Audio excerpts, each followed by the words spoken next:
আসসালামু আলাইকুম, আশা করি সবাই ভালো আছেন। রাকিব গ্রুপ পক্ষ থেকে আপনাদের সকলকে অসংখ্য ধন্যবাদ। এটা আমার লেবু গাছ, 12 মাসি লেবু, নতুন পাতা বের হইতেছে। গাছটা যখন বাজার থেকে নিয়ে আসি, গাছ অনেক ফুল ছিল, তারপর 3-4 বছর পরে লেবু ধরা শুরু হয়েছে। গাছটা মোটামুটি মোটা হয়েছে, গাছটা যেহেতু নিচের দিকে নামে যাইতেছে, এই জন্য ঠিক না দেওয়া হয়েছে। এই যে লেবু একটা পর একটা হইতে আছে, এই যে আবার একটা ছোট, এরকম একটা তুলতেছে একটা বেরিয়েছে। আর অনেক আছিল, দুই দিন তুলে তুলে খাওয়া হয়। তো এখন একটা বড় আছে, আপনাদের জুম করে দেখা যায়, যেহেতু ভিতরে দেখা যাচ্ছে না।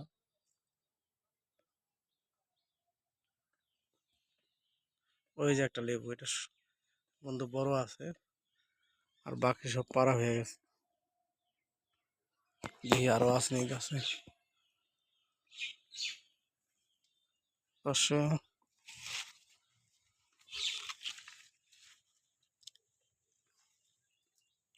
লেবু গাছটা চিপার মধ্যে পড়ে গেছে,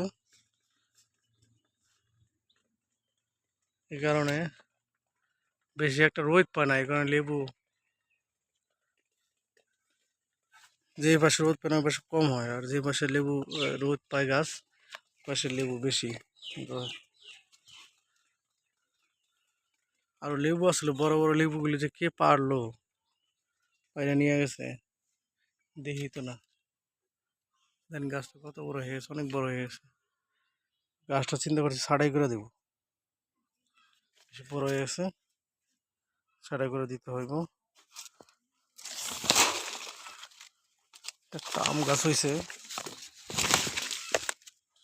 তারপর আনারস গাছ আছে, যে আম গাছে একটা কুড়ি দিয়ে দেওয়া লাগবো।